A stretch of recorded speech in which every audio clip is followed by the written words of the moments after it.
শ্রীমদ্ ভগবদ গীতা ও সনাতন ধর্ম প্রসঙ্গ নিয়ে আলোচনা করছি। একাদশ পর্ব।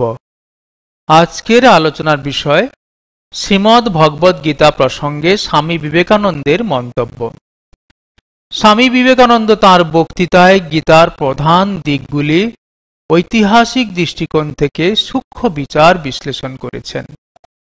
কুরুক্ষেত্রের যুদ্ধের ঠিক আগে অর্জুনের প্রতি ভগবান শ্রীকৃষ্ণের ধর্ম উপদেশ যা ভগবদ গীতায় লেখা আছে তা যথার্থ ঐতিহাসিক ঘটনা কিনা এর উত্তরে স্বামীজি বলছেন, অবতারদের মধ্যে ভগবান শ্রীকৃষ্ণ প্রাচীনতম। অমর গীতায় ব্যক্ত তার শিক্ষা মহত্তম, বৃহত্তম, সর্বভাব অঙ্গীকারকারী। গীতা অতি প্রাচীন গ্রন্থ, এটি বেদের ভাষ্য স্বরূপ। প্রকৃতপক্ষে সমগ্র বেদান্ত দর্শনই গীতায় নিবদ্ধ। প্রাচীনকালে এখনকার মতো ইতিহাস লেখা বা বইপত্র ছাপার এত ধুমধাম ছিল না। সেজন্য আধুনিক লোকের কাছে ভগবদ গীতার ঐতিহাসিকত্ব প্রমাণ করা অতি কঠিন। কিন্তু গীতায় বলা ঘটনা যথাযথ ঘটেছিল কিনা সেজন্য তাদের মাথা ঘামাবার কারণ দেখা যায় না।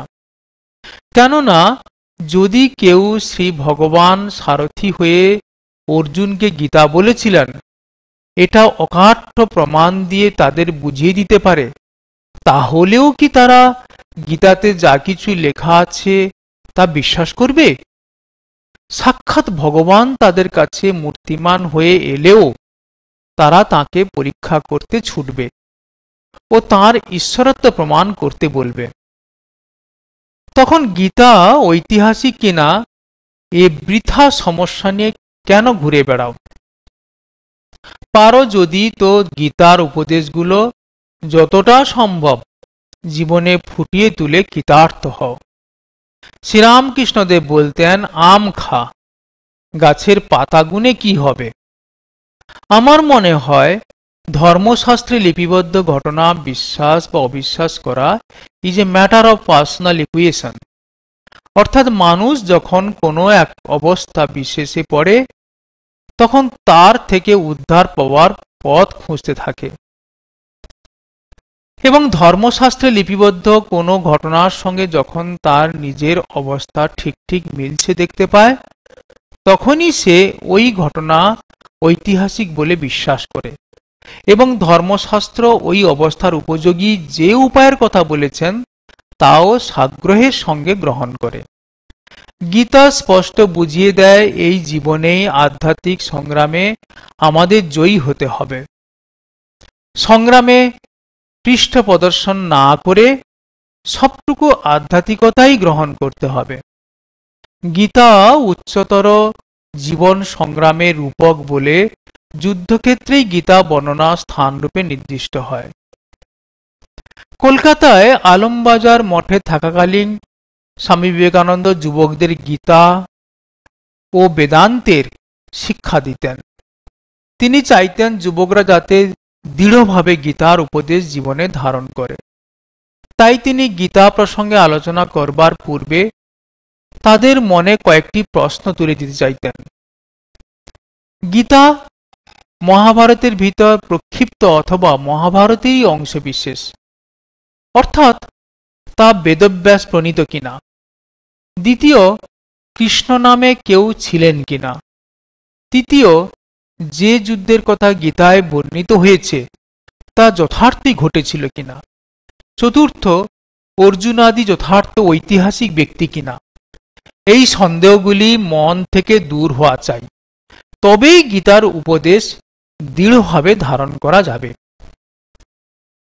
মনে হতে পারে বেদ উপনিষদ থাকতেও গীতার মধ্যে ভগবান কি তত্ত্বের উপদেশ দিয়েছেন। উপনিষদ আলোচনা করলে দেখা যাবে নানা প্রসঙ্গের মধ্যে মহাসত্যের অবতারণা, যেন জঙ্গলের মধ্যে হঠাৎ অপূর্ব গোলাপ। আর গীতা শুধু সেই মহাসত্যগুলি নিয়ে অতি সুন্দর রূপে সাজানো, যেন ফুলের মালা বা সুন্দর ফুলের তোড়া। পূর্বে কর্ম, যোগ, জ্ঞান, ভক্তি প্রচলিত ছিল বটে, কিন্তু সকলের মধ্যেই পরস্পর বিবাদ ছিল। এদের মধ্যে সামঞ্জস্যের চেষ্টা কেউ করেনি। গীতাকার এই সামঞ্জস্যের বিশেষ চেষ্টা করেছেন। তাছাড়া অন্যান্য সম্প্রদায়ের মধ্যে যা কিছু ভালো ছিল, গীতাকার সেই যুগের প্রয়োজন মতো তা গ্রহণ করেছেন। আবার বর্তমান যুগোপযোগী যে সমন্বয়ের ভাব প্রয়োজন ছিল, ঊনবিংশ শতাব্দীতে রামকৃষ্ণ পরমহংসের দ্বারা তা সাধিত হয়েছে। গীতার একটি বিশেষ ভাব হচ্ছে নিষ্কাম কর্ম। নিষ্কাম হওয়ার অর্থ উদ্দেশ্যহীন হওয়া নয়। গীতা সকলকে প্রবল কর্মের অনুপ্রেরণা দেয়। গীতা বলে প্রকৃত নিষ্কাম কর্মী পশুবৎ জড় প্রকৃতি বা হৃদয় শূন্য নয়, তার অন্তর এতদূর ভালোবাসায় ও সহানুভূতিতে পরিপূর্ণ যে তিনি সমগ্র জগৎকে প্রেমের সঙ্গে আলিঙ্গন করতে পারেন। এই নিষ্কাম প্রেম ও সহানুভূতি সচরাচর মানুষ বুঝতে পারে না। এই সমন্বয় ভাব ও নিষ্কাম কর্ম গীতার বিশেষত্ব। গীতার একটি শ্লোক নিয়ে আলোচনা করলে দেখব ভগবান কি অপূর্ব বাক্যে অর্জুনকে তমগুণ ত্যাগ করে কর্মে অর্থাৎ যুদ্ধে প্রবৃত্ত হতে বলছেন। তং তথা কৃপয়াবিষ্টম অশ্রুপূর্ণা কুলেক্ষণম ইত্যাদি শ্লোকে কি সুন্দর কবিত্বের ভাবে অর্জুনের অবস্থাটি বর্ণনা করেছেন। তারপর ভগবান অর্জুনকে বলছেন, ক্লৈব্যং মাস্মঃ গম পার্থ নয়েত তৈ উপবদ্যতে। এই উপদেশ দিয়ে যুদ্ধে প্রবৃত্ত করছেন। কারণ অর্জুনের মনে সত্যগুণের দ্বারা কর্মের ত্যাগ আসেনি। সত্যগুণই সর্বাবস্থায় শান্ত ও বিপদেও ধীর সমদর্শী। এখানে তমগুণ থেকে অর্জুনের যুদ্ধে অনিচ্ছা হয়েছে, তার মনে ভয় এসেছে। তিনি যুদ্ধের প্রবৃত্তি নিয়েই যুদ্ধ করতে এসেছেন। এখন ভয়ে তার মনে দুর্বলতা এসেছে, তাই নানা যুক্তি দ্বারা কর্মত্যাগের গুণগান করছেন। ভগবান তাই অর্জুনের মোহ দূর করবার জন্য তাকে পাপী বা হীন না বলে তার মধ্যে যে মহাশক্তি আছে সেই দিকে তার দৃষ্টি আকর্ষণ করতে চাইলেন। তাই ভগবান বলছেন, নয়ত তৈ উপপদ্যতে, তোমাতে এটা সাজে না অর্জুন। তুমি সেই আত্মা, তুমি সেই স্বরূপ ভুলে নিজেকে পাপী, রোগী ও শোকগ্রস্ত দুর্বল করে তুলেছ। এ তোমার সাজে না। ভগবান কঠিন ভাবে বলছেন, ক্লৈব্যং মাস্মগম পার্থ, তুমি এই ক্লীব ভাব, কাতরতা, কাপুরুষতা আশ্রয় কর না। জগতে পাপ তাপ নেই, রোগ শোক নেই। যদি কিছু পাপ জগতে থাকে তা এই ভয়। যে কার্য তোমার ভেতর শক্তির উদ্রেক করে দেয় তাই পুণ্য, আর যা তোমার শরীর মনকে দুর্বল করে তাই পাপ। এই দুর্বলতা পরিত্যাগ করো, তুমি বীর, তোমার এই সাজে না। জগতে গীতার এই বাণী শোনাতে হবে। এখানকার বায়ুতে ভয়ের কম্পন বইছে, এই কম্পন উল্টিয়ে দাও। তুমি সর্বশক্তিমান, যাও, তোপের মুখে যাও, ভয় করো না। মহাপাপীকেও ঘৃণা করো না, তা বাইরের দিকটা দেখো না, ভিতরের যে পরমাত্মা রয়েছেন সেই দিকে দৃষ্টিপাত করো। সমগ্র জগৎকে বলো, তোমাতে পাপ নেই, তাপ নেই, তুমি মহাশক্তির আধার। গীতার কেন্দ্রীয় ভাব হল পার্থিব বিষয়ে নির্লিপ্ত।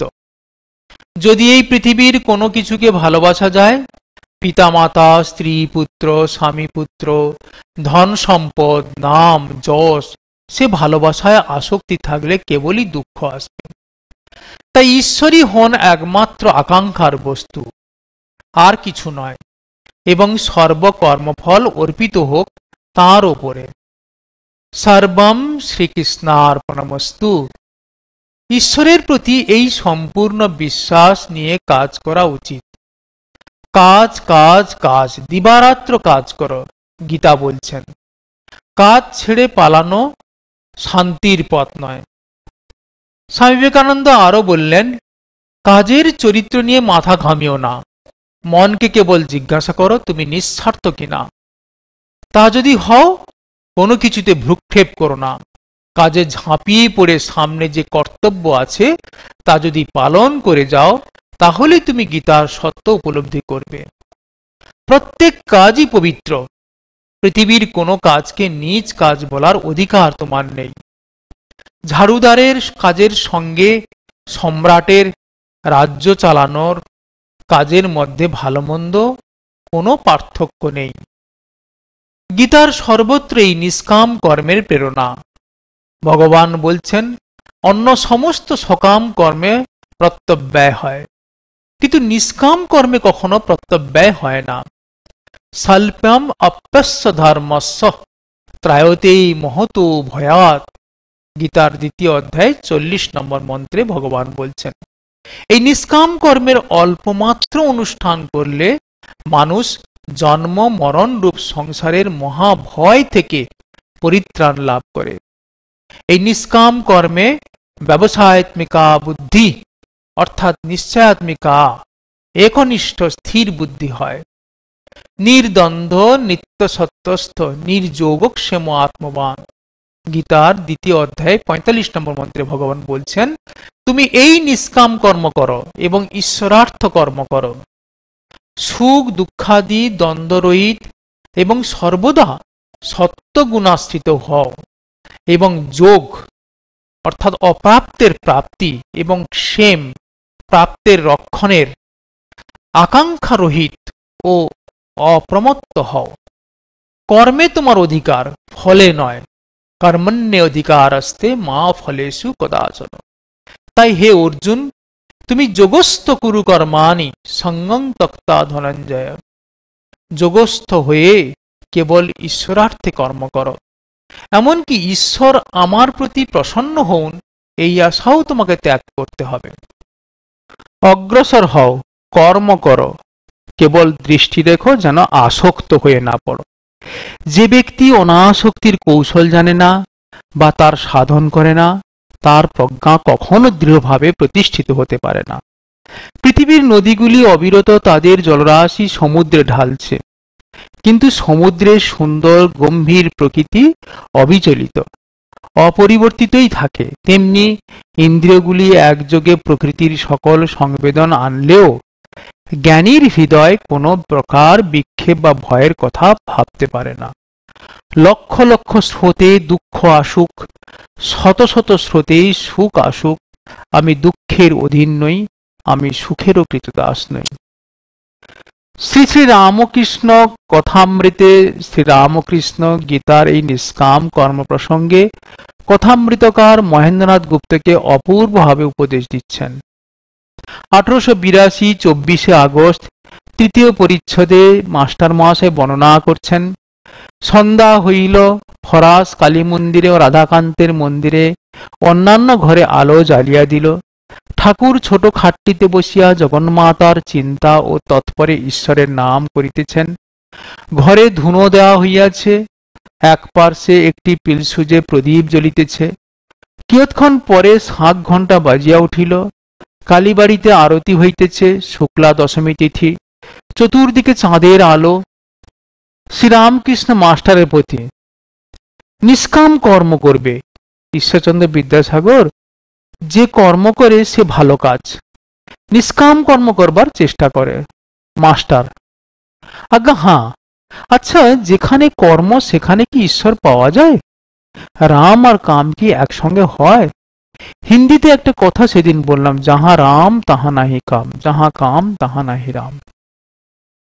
শ্রীরামকৃষ্ণ, কর্ম সকলেই করে, তার নাম গুণগান করা এও কর্ম। সোহংবাদীদের আমি সেই এই চিন্তাও কর্ম। নিঃশ্বাস ফেলা এও কর্ম। কর্ম ত্যাগ করবার জো নাই, তাই কর্ম করবে, কিন্তু ফল ঈশ্বরে সমর্পণ করবে। বিদ্যার সংসারের জন্য পারা যায়, বেশি উপায়ের চেষ্টা করবে, কিন্তু সদুপায়ে। উপার্জন করা উদ্দেশ্য নয়, ঈশ্বরের সেবা করাই উদ্দেশ্য। টাকাতে যদি ঈশ্বরের সেবা হয় তো সেই টাকায় দোষ নাই। ঈশ্বর লাভ হলে কর্ম আর করতে হয় না, মনও লাগে না। গীতার আরেকটি ভাব স্বামী বিবেকানন্দ খুব প্রিয় ছিল, সমং সর্বেষু ভূতেষু তিষ্ঠন্তং পরমেশ্বরম বিনশ্বৎসু বিনশ্বন্তং ইয় পশ্যতি স পশ্যতি। ত্রয়োদশ অধ্যায়ের 28 নম্বর মন্ত্র। জগতে বিনাশশীল সর্বভূতের মধ্যে অবিনাশী পরমেশ্বরকে যিনি সমভাবে অবশ্য দেখেন তিনিই যথার্থ সমদর্শী। কারণ পরমাত্মা অর্থাৎ ঈশ্বরকে সর্বত্র সমভাবে অবশ্য দেখে তিনি নিজেকে হিংসা করেন না, সুতরাং তিনি পরম গতি প্রাপ্ত হন। অবিনশ্বর মুক্ত অব্যয় আত্মাকে খণ্ডিত পৃথক পৃথকভাবে জীবে অবস্থিত ক্ষুদ্র বদ্ধ এবং জন্ম মৃত্যুর অধীন দেখাই হিংসা করা। সেই সমদর্শী দুঃখে উদ্বেগহীন, সুখে নিস্পৃহ এবং আসক্তি শূন্য, ভয় মুক্ত, ক্রোধ রহিত হন। তিনি নিজেকে নিত্য অবিনশ্বর অজ অব্যয় আত্মা মনে করেন। তার জন্ম নেই, মৃত্যু নেই, ক্ষয় নেই, বৃদ্ধি নেই। গীতা বলেন নিজেকে অসহায় মনে করা দারুণ ভুল, কারণ কারো কাছে সাহায্য চাইবে না, আমরা নিজেরাই নিজেদের সাহায্য করি। যদি তা না পারি তবে আমাদের সাহায্য করবার কেউ নেই। তুমি নিজেই তোমার একমাত্র বন্ধু এবং তুমি নিজেই তোমার একমাত্র শত্রু। আত্মা বা মন ছাড়া অন্য কোনো শত্রু নাই, আত্মা বা মন ছাড়া অন্য বন্ধু নাই। এই শেষ ও শ্রেষ্ঠ উপদেশ। গীতা কর্মযোগের শিক্ষা দেয়। যোগারূঢ় হয়ে আমাদের কর্ম করতে হবে। এই অবস্থায় ক্ষুদ্র অহংবোধ থাকে না। যোগযুক্ত হয়ে কর্ম করলে আমি এই করছি ওই করছি এই বোধ কখনো থাকে না। গীতায় আমরা পুনঃ পুনঃ পাঠ করি, আমাদের কর্ম করতে হবে। সকল কর্মই স্বভাবত শুভ অশুভ মিশ্রিত, তথাপি শাস্ত্র আমাদের অবিরত কর্ম করতে বলছে। গীতায় এই মীমাংসা করা হয়েছে যে যদি আমরা কর্মে আসক্ত না হই তবে কর্ম আমাদের বন্ধন হতে পারবে না। যারা প্রত্যেকটি কর্ম প্রচেষ্টা বন্ধনহীন, ফলাকাঙ্ক্ষা শূন্য ও স্বার্থরহিত সত্যদ্রষ্টাগণ তাকেই জ্ঞানী বলেন। যস্য সর্বে সমারম্ভা কাম সংকল্প বর্জিতা। গীতার আরেকটি মহান ভাব যা অবতার পুরুষদের জীবনে বিশেষভাবে প্রকাশিত হয়ে ওঠে। আত্মোপবন্য সর্বত্র সমং পশ্যতি ইয়ো অর্জুন সুখং বা যদি বা দুঃখং সয়োগী পরমো মতঃ। গীতার 6ষ্ঠ অধ্যায় 32 নম্বর শ্লোক।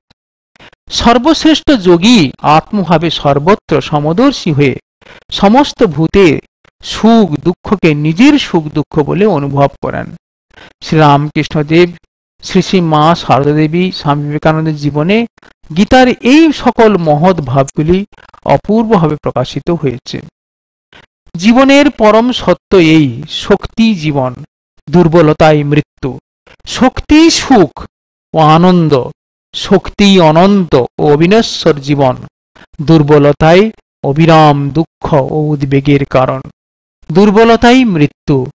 হরি ওং তৎসৎ। ওং শান্তি শান্তি শান্তি। ওং কৃষ্ণায় বাসুদেবায় হরয়ে পরমাত্মনে প্রণতঃ ক্লেশনাশায় গোবিন্দায় নমো নমঃ।